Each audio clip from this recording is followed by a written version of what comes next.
je vous dis calamité, catastrophe, coup dur, déboire, mal-être, à quoi vous pensez? Si je vous dis découragement, dépression, misère, peine, souffrance, qu'est-ce que cela vous fait? Si je vous dis malheur, tristesse, angoisse, chagrin, qu'est-ce que cela vous apporte? Vous allez me dire, oh là là, le frère, il va parler de choses désagréables. N'est-ce pas notre quotidien à chacun? N'est-ce pas ce que nous vivons? N'est-ce pas ce que nous avons déjà vécu? Et n'est-ce pas ce que nous vivrons? C'est vrai qu'il y a toutes ces choses qui ne sont pas faciles à vivre, mais que nous dit Dieu? Que nous dit sa parole? Nous sommes plus que vainqueurs par celui qui nous a aimés. Amen. Nous sommes plus que vainqueurs par celui qui nous a aimés. Romains 8, 37. Voilà le thème de mon message ce matin. Nous sommes plus que vainqueurs dans le chagrin, dans la tristesse, dans l'angoisse, dans le malheur, dans le découragement, parfois dans la dépression, dans la souffrance. Nous sommes plus que vainqueurs. Et pourquoi? Parce que Dieu est de notre côté. Dieu est avec nous. C'est pourquoi nous sommes plus que vainqueurs. Amen. Lisons ensemble dans la première épître de Pierre, chapitre 1er.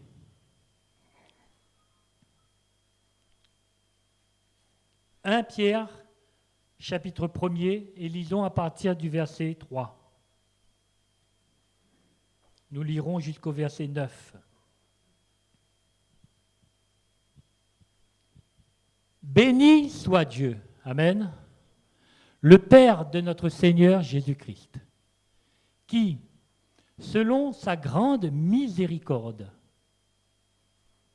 nous a régénérés, c'est-à-dire nous a fait naître de nouveau, a fait de nous de nouvelles créatures, pour une espérance vivante, par la résurrection de Jésus-Christ d'entre les morts,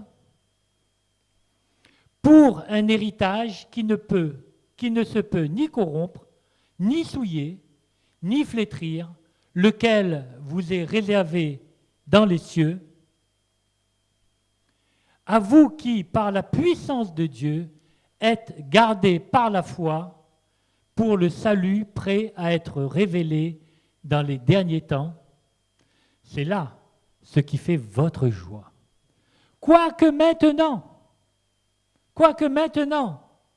puisqu'il le faut, vous soyez attristés pour un peu de temps par diverses épreuves, afin que l'épreuve de votre foi, plus précieuse que l'or périssable, qui cependant est éprouvé par le feu, ait pour résultat la louange, la gloire et l'honneur lorsque Jésus-Christ apparaîtra, lui que vous aimez sans l'avoir vu, en qui vous croyez sans le voir encore, vous réjouissant d'une joie ineffable et glorieuse, parce que vous obtiendrez le salut de vos âmes pour prix de votre foi.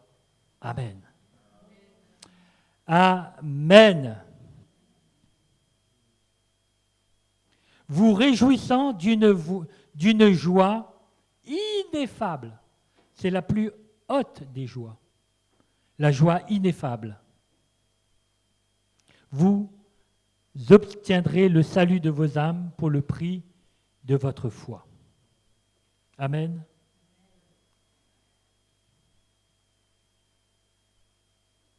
Quoique, puisqu'il le faut, vous soyez attristés pour un peu de temps. Je ne sais pas si ce matin, vous connaissez, vous traversez diverses épreuves. Je ne sais pas si vous êtes attristés. Je ne sais pas si dans votre vie, en ce moment, vous avez des tribulations, vous avez des peines, mais le Seigneur, lui, il le sait. Amen. Le Seigneur le sait. Et la plupart des gens, la plupart même des chrétiens, ne comprennent pas pourquoi ils passent par des épreuves. Quand une épreuve est là, on se dit, mais pourquoi moi? Pourquoi moi, Seigneur?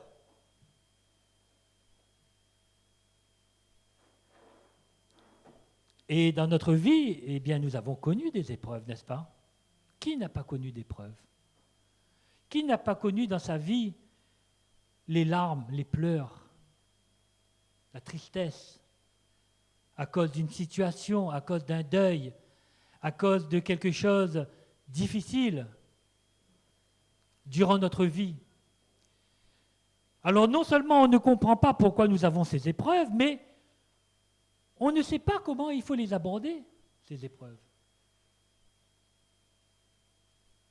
Mais les aborder de la meilleure façon pour nous, afin que nous ne restions pas dans l'épreuve et surtout dans le découragement. Parce que combien parfois sont abattus quand l'épreuve est là? Ils n'arrivent pas à se relever. Ils ne savent pas, on ne sait pas comment aborder l'épreuve de la manière la plus efficace possible, afin que nous en sortions le plus rapidement possible lorsqu'elle se manifeste. Vous savez ce que Dieu dit dans Ecclésiaste, chapitre 7, verset 14? Dieu nous dit, au jour du bonheur, donc quand tu es dans la joie, sois heureux. Amen. Il faut être heureux quand on connaît des réjouissances. Johnny, il est heureux, Laetitia, elle est heureuse, parce qu'il y a eu un bel événement. On est heureux, et il faut se réjouir. Amen. Mais il nous dit aussi, au jour du malheur, réfléchis. Vous avez remarqué que c'est quand souvent on passe par le malheur qu'on réfléchit. Hein? C'est là qu'on se pose les bonnes questions. C'est là qu'on met en cause notre éternité avec Dieu. C'est là qu'on revient souvent à Dieu. Parfois, quand on se réjouit, quand on est heureux, on a plutôt tendance à, je dirais, ce n'est pas le cas de chacun, hein, mais on a plus tendance à s'éloigner de Dieu quand on est bien. Vous avez remarqué? Parce que, bon, on est bien, on est heureux, tout se passe bien, on n'a pas trop besoin de Dieu finalement. Mais au jour du malheur, quand on ne peut plus rien faire, quand on est pris là, on est devant le mur, on ne sait plus comment faire pour franchir ce mur, eh bien, qu'est-ce qu'on fait? On lève les yeux vers le ciel et on demande la grâce de Dieu. Amen. On demande à ce que Dieu nous vienne en aide. Au jour du malheur, réfléchis. Et ce qui est étonnant, hein, quand on lit la suite, Dieu a fait l'un comme l'autre. Dieu a fait le jour du bonheur, mais il a fait aussi le jour du malheur. Dieu a fait l'un comme l'autre, afin que l'homme ne découvre en rien ce qui sera après lui. Afin que l'homme ne sache pas ce qui va lui arriver demain, afin que l'homme ne sache pas son avenir. Et c'est une bonne chose, hein. Heureusement qu'on ne connaît pas notre avenir.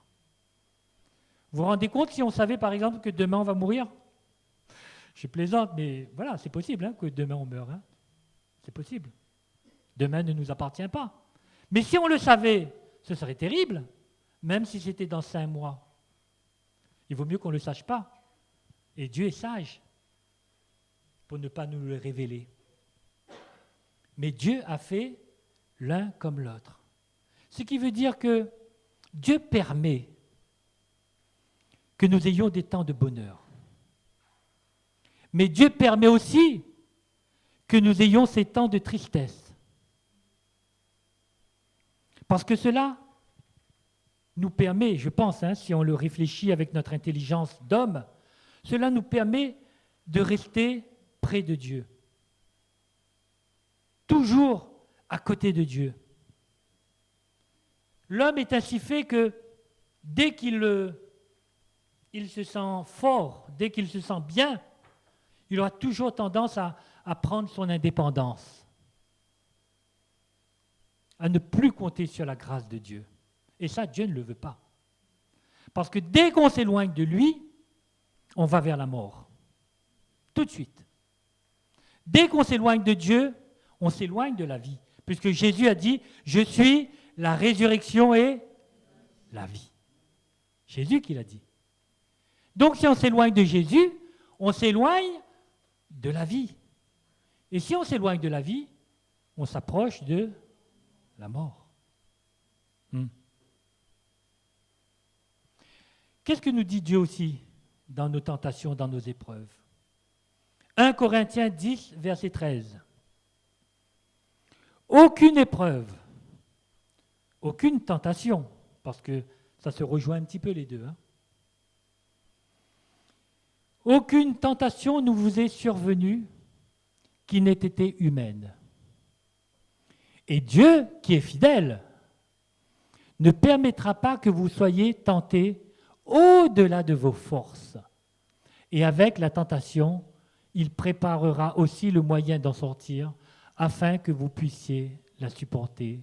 Amen. C'est vrai que parfois, quand on connaît des épreuves, des tentations, on a l'impression qu'on est dépassé. On a l'impression que cette épreuve-là, elle est plus dure que les autres et qu'on n'arrivera pas à la franchir.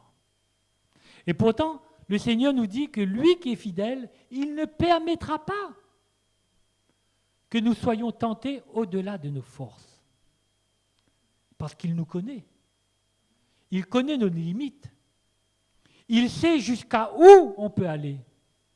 Et parfois, Dieu, dans son amour et dans sa bonté, comme je disais à notre frère tout à l'heure, il permet que nous ayons presque à l'extrême. Il le permet. Afin déjà d'évaluer notre foi. Parce que parfois on se dit, ah, je crois en Dieu. Oui, j'ai la foi en Dieu. Et arrive une petite épreuve. Oui, plus de foi, plus de croyance, plus rien. Enfin, moi, ça m'est déjà arrivé. Ça m'est déjà arrivé. L'apôtre Pierre aussi. Seigneur, ne t'inquiète pas, je serai avec toi. Je ne t'abandonnerai pas, Seigneur. Et même si tous les autres t'abandonnent, moi, je ne t'abandonnerai pas. Et quelques jours après,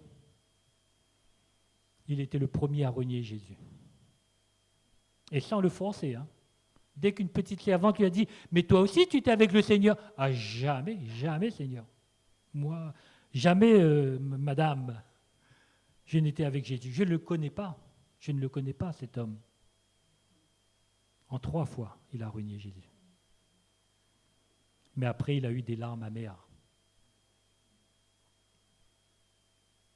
On est faible. L'homme est faible. Il ne faut pas compter sur nous. Il ne faut compter que sur la grâce de Dieu. Amen. C'est lui qui nous rend forts. Nous sommes plus que vainqueurs par celui qui nous a aimés. Amen. Alléluia. Alors, devant l'épreuve, qu'est-ce qu'il faut faire et qu'est-ce qu'il ne faut pas faire? Il y a une mauvaise attitude devant l'épreuve. Il ne faut surtout pas, c'est facile à le dire, mais c'est Dieu qui nous le dit dans sa parole. Puisque Dieu nous dit, réjouissez-vous toujours dans le Seigneur, je le répète, réjouissez-vous. C'est dans Philippiens chapitre 4, verset 4. Quand vous êtes dans l'épreuve, rappelez-vous de Philippiens 4, 4.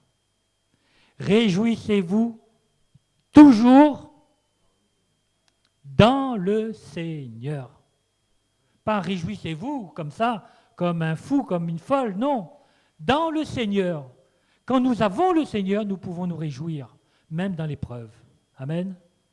Je le répète, réjouissez-vous. Alors, c'est vrai qu'il ne faut pas se décourager. Il ne faut pas s'impatienter dans l'épreuve. Il ne faut pas s'irriter. Il ne faut pas murmurer, comme le peuple d'Israël a murmuré quand il traversait des difficultés. Dans Nombre, chapitre 21, versets 4 à 6. Le peuple d'Israël partit de la montagne de Hor par le chemin de la mer Rouge pour contourner le pays d'Édom. Le peuple s'impatienta en route et parla contre Dieu et contre Moïse. Pourquoi nous avez-vous fait monter hors d'Égypte? Pour que nous mourions dans le désert? Car il n'y a point de pain, il n'y a point d'eau. Et notre âme, elle est dégoûtée de cette misérable nourriture. Dieu leur avait envoyé la manne pour qu'ils ne meurent pas. Et là, ils ont appelé cette manne une misérable nourriture. Alors l'Éternel envoya contre le peuple des serpents brûlants. Ils mordirent le peuple et il mourut beaucoup de gens en Israël. Alors, ça ne faisait pas plaisir à Dieu de faire mourir son peuple. Dieu, au contraire, voulait les sauver. Mais eux, en signe de reconnaissance, ils ont murmuré contre Dieu et contre Moïse. Eux qui avaient vu quand même la mer Rouge s'ouvrir en deux. Eux qui avaient vu l'armée d'Égypte qui était bloquée sans pouvoir les attaquer. Alors qu'ils auraient pu les éliminer en quelques heures. Ils avaient vu ça de leurs yeux. Ils ont traversé la mer Rouge. Ils l'ont vu de leurs yeux. Ils ont bu au rocher d'Horeb. Et là, ils ont murmuré contre Dieu et contre Moïse.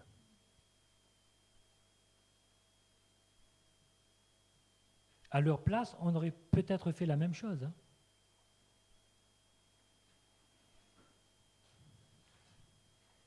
Et si Dieu les a envoyés des serpents brûlants, c'était non pas pour les tuer, bien qu'il y en a plusieurs qui sont morts, parce qu'il est dit qu'il mourut beaucoup de gens en Israël.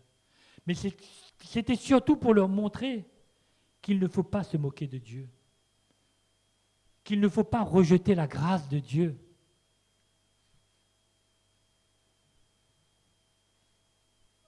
Il y a plusieurs types d'épreuves. J'aimerais en citer quelques-unes avec vous.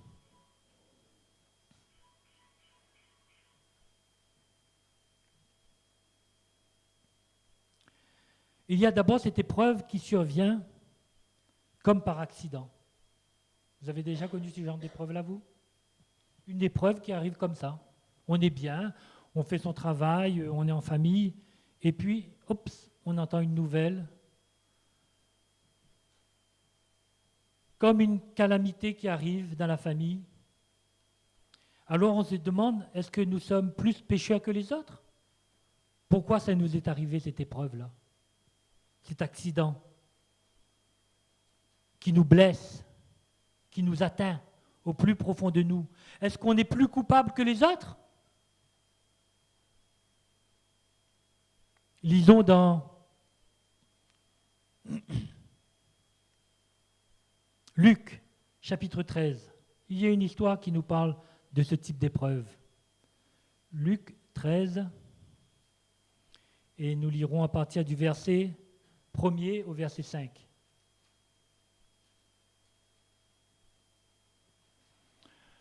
En ce même temps, quelques personnes qui se trouvaient là racontaient à Jésus ce qui était arrivé à des Galiléens, dont Pilate avait mêlé le sang avec celui de leur sacrifice. Jésus leur répondit, « Croyez-vous que ces Galiléens fût-ce de plus grands pécheurs que tous les autres Galiléens, parce qu'ils ont souffert de la sorte? Non, je vous le dis. Mais si vous ne vous repentez, vous périrez tous également. Ou bien, ces 18 personnes sur qui est tombée la tour de Siloé et qu'elle a tuées, croyez-vous qu'elles fussent plus coupables que tous les autres habitants de Jérusalem? Non, je vous dis. Mais si vous ne vous repentez, vous périrez tous également.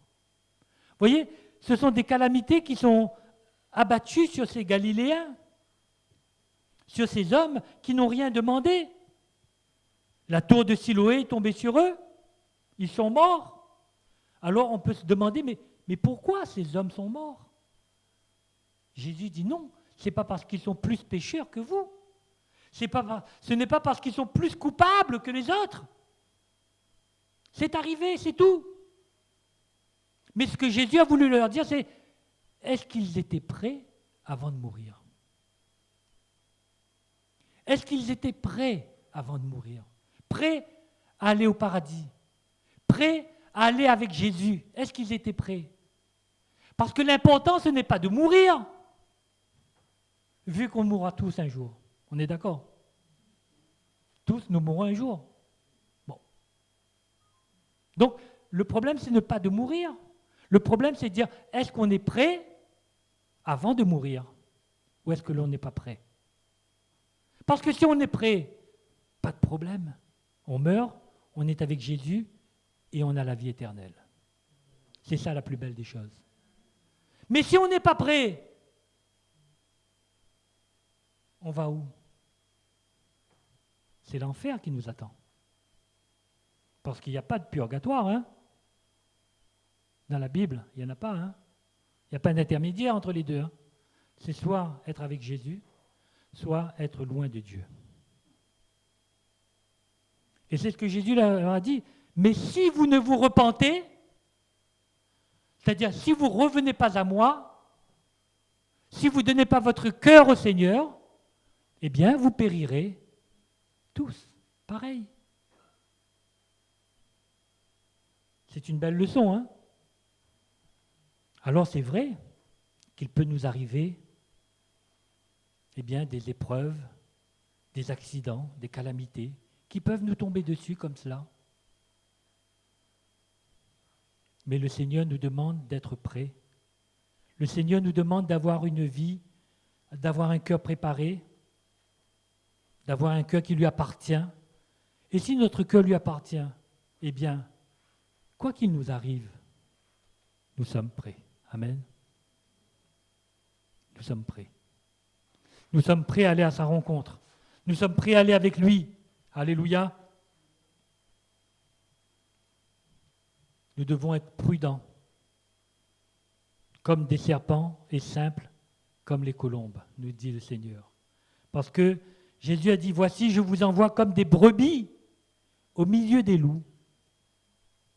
Nous sommes comme des brebis au milieu des loups. Ce monde est là, le diable est comme un lion rugissant, il veut nous dévorer. Mais le Seigneur nous dit, soyez prudents, prudents. Regardez où vous allez. Regardez, faites attention à ce que vous regardez. Faites attention à ce que vous touchez.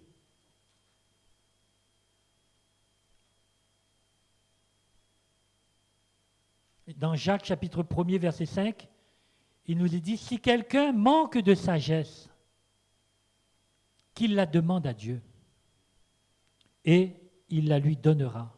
Car Dieu donne à tous généreusement et avec bienveillance. Amen. Ou qui donne à tous simplement et sans reproche, et elle lui sera donnée. Moi j'ai une autre version ici. Mais si quelqu'un manque de sagesse, c'est-à-dire que c'est vrai, parfois on peut agir par nous-mêmes avec la sagesse terrestre, avec la sagesse des hommes. Mais si nous voulons la sagesse de Dieu, la sagesse d'en haut, alors il nous faut la demander à Dieu, à celui qui détient la sagesse, à celui qui est la sagesse. E-S-T. Et Dieu la lui donnera. Amen. Alléluia. Donc, quand nous avons ce type d'épreuve, eh bien, nous sommes sereins, nous sommes prudents. Mais Dieu connaît toutes choses. Si cela arrive, eh bien, Dieu l'a permis. Amen. Et puis, il y a aussi un autre type d'épreuve. Ces épreuves-là, je les aime moins. Enfin, je les aime moins. On n'aime pas les épreuves, excusez-moi. On n'aime aucune épreuve. On n'aime pas que ça nous arrive, ça c'est vrai. Mais il y a ces épreuves qui nous arrivent à cause de nous-mêmes, à cause de nos propres erreurs. Est-ce que vous avez déjà fait des erreurs dans votre vie? Qui n'en fait pas, hein? Qui n'en fait pas? C'est de nos erreurs que nous avançons, que nous progressons, que nous en tirons des leçons. Mais à cause de notre désobéissance à Dieu, parce qu'il nous arrive aussi de désobéir à Dieu. Hein? Ouais, cela nous arrive. Parfois nous sommes entêtés. Dieu nous donne une parole, Dieu nous donne un éclairage, et nous, qu'est-ce qu'on fait? On fait comme Jonas. Dieu nous dit, va ici, et nous, on va là-bas. Vous avez remarqué? Eh bien, à cause de nos erreurs, eh bien, nous tourmentons le cœur de Dieu. Nous l'attristons. L'apôtre Paul nous dit, n'attristez pas le Saint-Esprit de Dieu. Dans Galates chapitre 6, versets 7 à 9. Écoutez bien ces paroles parce que cela nous titille un peu. Hein. Galates chapitre 6. Ne vous y trompez pas. On ne se moque pas de Dieu. Dieu n'est pas un homme. Hein. On peut se moquer d'un homme, c'est possible. Hein. Il ne faut pas, bien sûr. Il faut se moquer de nous-mêmes. Voilà, ça c'est permis. Mais pas de quelqu'un d'autre. Mais enfin, bon, ça peut arriver. Mais de Dieu, il ne faut pas se moquer de lui. Parce qu'il est Dieu. Il est le Créateur, le Tout-Puissant. Ce qu'un homme aura semé, il le moissonnera aussi. Celui qui sème dans sa chair moissonnera de la chair la corruption. Mais celui qui sème pour l'esprit, c'est-à-dire pour Dieu, il moissonnera de l'esprit la vie éternelle. Amen. Ne nous lassons pas de faire le bien, car nous moissonnerons au temps convenable si nous ne nous relâchons pas. Amen. Et moissonner au temps convenable, ça veut dire que nous allons recueillir, quand Dieu nous donnera notre couronne de gloire, pour les bienfaits que nous aurons accomplis sur cette terre, des choses qu'il a préparées et que nous aurions faites, alors nous moissonnerons au temps convenable si nous ne nous relâchons pas. Amen. Et ne pas nous lasser de faire le bien. Oui, nous devons, pendant qu'il est encore temps, pendant que nous sommes là aujourd'hui, jamais nous lasser de faire du bien à nos bien-aimés, à nos enfants, à nos parents. Tant que nous sommes encore vivants, nous devons faire le bien. Nous devons les aider, nous devons les encourager, leur apporter une parole de grâce. Amen.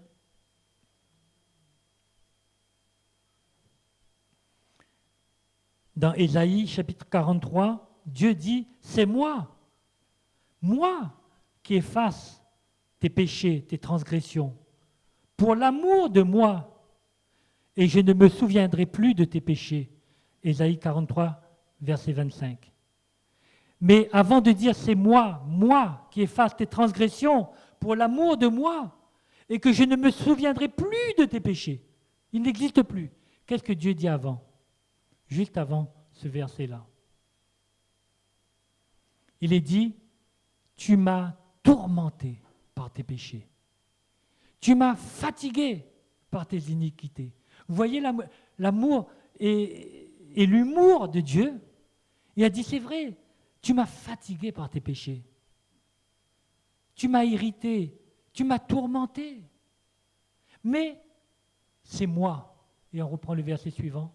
C'est moi Dieu, qui efface tes transgressions. Amen. Quelle grâce que le Seigneur nous fait. Après nous avoir dit, tu m'as fatigué, Éric, par tes péchés. Mais c'est moi qui efface tes péchés pour l'amour de moi. Et je ne me souviendrai plus de tes péchés. Amen. Dieu nous fait grâce, frères et sœurs. Combien il est merveilleux. Et puis il y a un troisième type d'épreuve. Mais celle-là, elle vient de notre ennemi.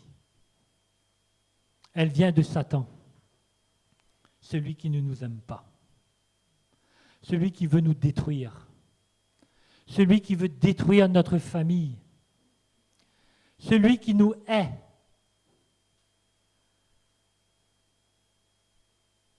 Le diable, le menteur, notre adversaire. Dans 1 Pierre chapitre 5, versets 8 à 9, il nous est dit, soyez sobres, veillez. Votre adversaire, le diable, rôde comme un lion rugissant, cherchant qui il dévorera. Mais résistez-lui avec une foi ferme, une foi en Jésus-Christ, mais qu'elle soit ferme, sachant que les mêmes souffrances sont imposées à vos frères dans le monde. Ça veut dire que le diable, lui, il attaque tous les hommes. Tous ceux dont il connaît les faiblesses, dont il connaît le petit point là qu'on n'arrive pas souvent à gérer. Là. C'est par là qu'il nous attaque. Il connaît cette faiblesse-là. Il y en a qui ont plusieurs. Hein. Mais il est là comme un lion rugissant. Comment entrer par cette faille pour atteindre notre cœur?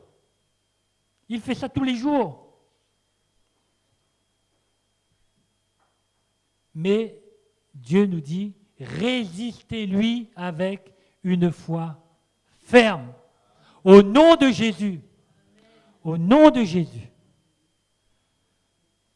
Je ne veux point défaillir. Parce que Dieu est avec moi. Parce qu'il habite en moi. Amen. Oui, Satan nous attaque. Oui, il nous envoie l'épreuve. Oui, il veut nous tuer. Oui, il veut nous affaiblir. Oui, il veut nous endeuiller. Et la solution de Dieu se trouve aussi dans Éphésiens chapitre 6, versets 11 à 12. Revêtez-vous de toutes les armes de Dieu, afin de pouvoir tenir ferme contre les ruses du diable. Amen. Afin de pouvoir tenir ferme contre les ruses du diable. Car nous n'avons pas à lutter contre la chair et le sang. Nous n'avons pas à lutter contre notre frère, notre sœur. Nous n'avons pas à lutter contre notre pasteur. Nous n'avons pas à lutter contre notre voisin. Nous n'avons pas à lutter contre notre patron. Nous n'avons pas à lutter contre la chair et le sang, mais contre les dominations, contre les autorités, contre les princes de ce monde de ténèbres, contre les esprits méchants dans les lieux célestes. C'est-à-dire que nous avons à lutter contre notre adversaire, le diable. C'est lui seul qui veut nous détruire. C'est lui seul qui veut nous séparer de Dieu. Soumettez-vous donc à Dieu, résistez au diable, et il fuira loin de vous. Amen. Jacques chapitre 4, verset 6. D'abord, nous soumettre à Dieu. Se soumettre à Dieu, c'est vraiment dire au Seigneur, Seigneur, tu sais que j'ai des faiblesses. Je suis qu'un homme, je suis pécheur. Depuis Adam, tous les hommes sont pécheurs. Et le salaire du péché, c'est la mort. Ça, c'est vrai, Seigneur. Mais ton sang m'a lavé, ton sang m'a purifié, et ton sang m'a sauvé. Amen.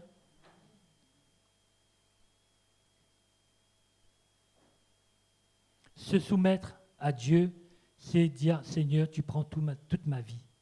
C'est toi qui me conduis en tout, Seigneur. Ma vie est entre tes mains, ma vie t'appartient. Ma vie est à toi, Seigneur. Quand bien même il m'arrive de chuter, mais ma vie est à toi. C'est toi mon maître. C'est toi mon Dieu. Soumettez-vous donc à Dieu d'abord. Résistez au diable parce que vous vous êtes soumis à Dieu. Si vous n'êtes pas soumis à Dieu, vous ne pouvez pas résister au diable. Je vous le dis. Hein. Si vous ne dites pas au Seigneur, Seigneur, ma vie est à toi. Ma vie est entre tes mains, Seigneur. C'est toi mon maître. C'est toi que j'aime. C'est toi que je veux suivre. Si on n'a pas cette mentalité-là dans notre cœur, on ne peut pas résister au diable. Impossible. Impossible. Puisqu'il est bien plus fort que nous. Il est bien plus rusé que nous. Il ne faut pas jouer avec le diable. Mais si nous nous soumettons à Dieu, si nous appartenons à Dieu, alors nous résistons au diable et qu'est-ce qu'il fait? Il fuira loin de nous. Amen. Il fuira loin de nous. Gloire à Dieu. Enfin, il y a un dernier type d'épreuve. C'est l'épreuve qui vient de Dieu. Du moins, c'est l'épreuve que Dieu permet.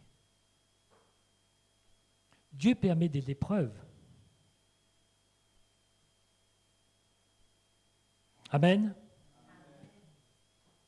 Dieu permet l'épreuve dans notre vie. Il le permet parce qu'il nous aime. Je le crois de tout mon cœur. Alors parfois c'est pour nous ramener à lui. C'est pour nous amener à la repentance. Parce que peut-être que nous nous sommes éloignés de lui.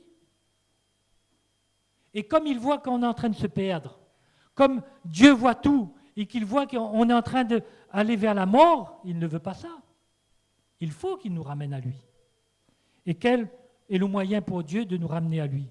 C'est de dresser un mur afin que nous ne courions pas notre perte. Et ce mur, c'est une épreuve. Dieu la permet afin que nous puissions nous arrêter et nous dire, eh bien là, j'allais vers la mort, maintenant je vais faire demi-tour et je vais revenir à Dieu. Amen. Dieu le permet. Et puis Dieu le permet aussi, c'est pour affermir notre foi. Parce que comme je disais tout à l'heure, parfois on dit, oui, j'ai la foi, j'ai la foi, j'ai la foi. Et puis l'épreuve arrive, et j'ai pas la foi, j'ai pas la foi, j'ai pas la foi. Enfin, non, avoir la foi ne veut rien dire. C'est l'épreuve qui met en valeur notre foi. C'est dans l'épreuve que nous voyons la foi d'un chrétien, d'une chrétienne. Ce n'est pas dans la joie, c'est dans l'épreuve. C'est là où nous voyons si elle vient toujours à l'église. Non pas que venir à l'église nous sauve, hein, non, ce n'est pas ça. Mais venir à l'église, ça permet d'écouter la parole de Dieu, ça permet de vivre la foi des frères et des sœurs, d'entendre leurs prières, de prier pour eux, d'intercéder pour eux. C'est une preuve qu'on aime Dieu quand on vient à l'église. Amen. Quand on est dans l'épreuve, on est toujours dans notre prière.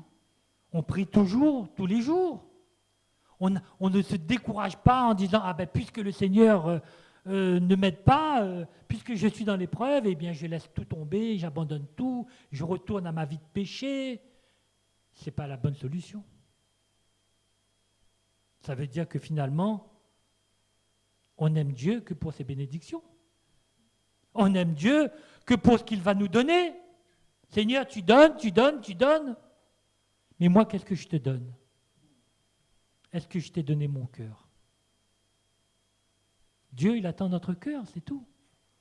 Alors, il permet cette épreuve pour voir où en est notre foi.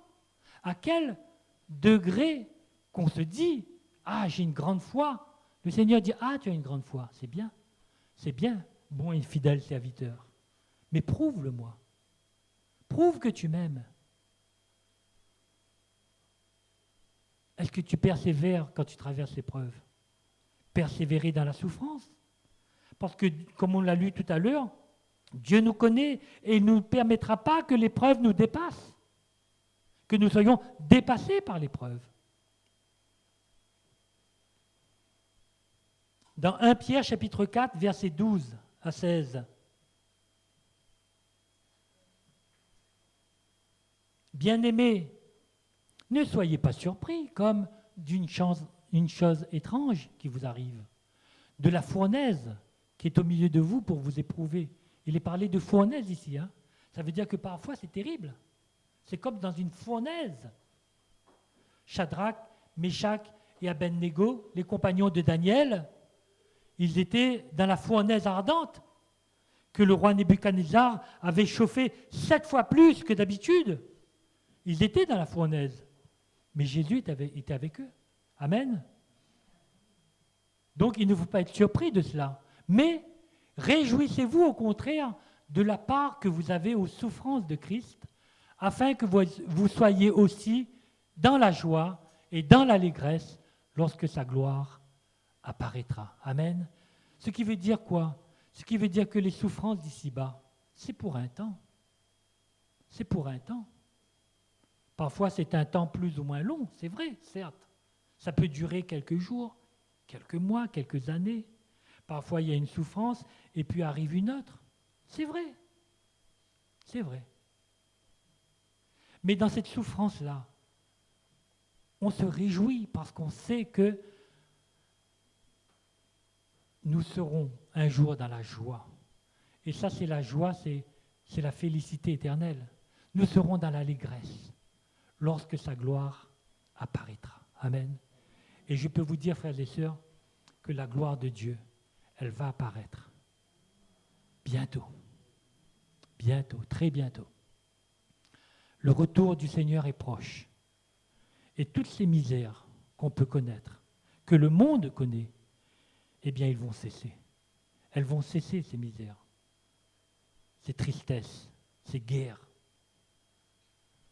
afin que vous soyez aussi dans la joie et dans l'allégresse lorsque la gloire de Jésus apparaîtra. Amen. Donc prenons part, frères et sœurs, aux souffrances de Christ. Prenons part dans les épreuves que nous traversons. Quand ça nous touche, nous personnellement, quand ça touche nos bien-aimés, quand ça touche nos enfants, ça nous fait mal. Mais Dieu le sait. Amen. Moi, quand je connais une épreuve difficile, et surtout quand ça touche mes proches que j'aime, parfois, j'allais dire plus que moi-même, oui, quand ça touche mes enfants, je me dis, Seigneur, tu sais toutes choses. Et je sais que tu prends soin d'eux, puisque je les place entre tes mains. Et le Seigneur entend nos prières. Il entend nos prières quand nous prions pour nos enfants. Il entend. Et il prend soin de nos prières. Il les reçoit dans des coupes d'or, j'en suis persuadé. Dieu est un Dieu de grâce, il est un Dieu d'amour. Il ne veut pas que nous souffrons. Ces souffrances que nous avons, c'est lui qui les porte. Et il veut les porter pour nous. Ce n'est pas à nous de les supporter. Non, ce n'est pas à nous. On est incapable de supporter les souffrances. Dieu, lui, il est capable. Amen. Quand Jésus est mort sur cette croix, il a été capable de mourir la mort de la croix, les fouets, le fouet, les mains percées, les crachats. Lui, le Dieu de l'univers, on lui a arraché la barbe. On s'est moqué de lui. Lui, il a été capable de supporter ses souffrances. Mais nous, on ne le peut pas. Donc il faut les lui donner. Seigneur, tu prends cela sur toi. Tu en es capable. Mais moi, je ne peux pas. Amen.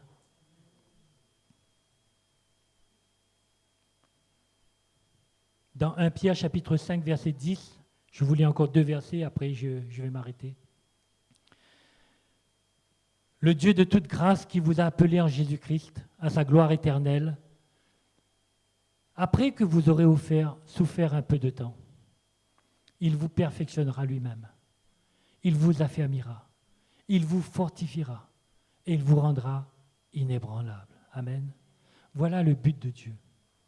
Le but de Dieu, c'est que si nous passons par la souffrance, puisqu'il dit, après que vous aurez souffert un peu de temps, mais il veut nous perfectionner. Amen. Il veut nous rendre parfaits, comme Jésus-Christ. Il veut nous affermir. Il veut nous fortifier. Et il veut nous rendre inébranlables. Amen. Alléluia. Alléluia. Gloire. Gloire à Dieu. Tout cela est utile, frères et sœurs. L'épreuve, elle est utile. C'est pourquoi l'apôtre Jacques, et je terminerai par là, au chapitre 1er, versets 2 à 3, nous dit « Mes frères, regardez comme un sujet de joie complète. » Un sujet de joie complète, c'est-à-dire pas seulement un sujet de joie, mais il faut qu'elle soit complète. Les diverses épreuves auxquelles vous pouvez être exposés, sachant que l'épreuve de votre foi produit la patience. Oh, combien nous sommes impatients, frères et sœurs. Combien nous sommes impatients. Nous voulons que Dieu guérisse tout de suite. Nous voulons que Dieu fasse en sorte que rien ne nous arrive de mal. Non, il faut que l'épreuve de notre foi produise la patience. Il faut que la patience accomplisse parfaitement son œuvre afin que vous soyez parfaits et accomplis sans faillir en rien. Amen. Dieu a des projets merveilleux pour nous. C'est que quand nous traversons l'épreuve, c'est afin de nous garder toujours dans sa présence, de nous garder dans son cœur, de nous garder dans son amour. C'est pourquoi il ne faut pas mépriser le châtiment du Seigneur. Car il est dit que, car Dieu châtie celui qu'il aime. Amen. Dieu châtie celui qu'il aime. Quand vous passez par l'épreuve, vous dites, Seigneur, tu m'aimes. Tu m'aimes puisque tu me châties. Et le châtiment de Dieu, il est bon. Il est dit qu'il frappe de la verge tous ceux qu'il reconnaît pour ses enfants. Amen. Gloire à Dieu. Alors c'est vrai que quand l'épreuve est là, ce n'est pas facile. C'est vrai que parfois il y a les pleurs, il y a les larmes. Mais nous avons le Seigneur qui nous aime et qui est avec nous et qui nous donne sa paix. Afin que vous ayez la paix en moi, nous dit Jésus. Vous aurez des tribulations dans le monde, mais prenez courage, j'ai vaincu le monde. Amen. J'ai vaincu le monde, prenez courage. On va remercier le Seigneur, parce que c'est lui qui nous donne le courage, amen, de traverser ces temps difficiles. Peut-être qu'aujourd'hui on est bien, gloire à Dieu, et merci Seigneur. Mais demain on ne sait pas. Demain on ne sait pas. On ne sait pas. On peut être bien toujours, si le Seigneur le permet, mais on peut aussi passer par des périodes difficiles, et là nous gardons la parole de Dieu dans notre cœur. Et là nous gardons Jésus-Christ dans notre cœur. Et là, nous sommes heureux parce que nous nous disons, Seigneur, merci Seigneur parce que tu es avec moi. Jésus a dit, je serai avec vous tous les jours jusqu'à la fin du monde. Amen. Jusqu'à la fin du monde. Soit que nous quittions cette terre, soit qu'il revienne, il sera avec nous. Amen. Ce n'est pas des paroles d'encouragement, cela? Eh bien, remercions le Seigneur pour ce qu'il fait.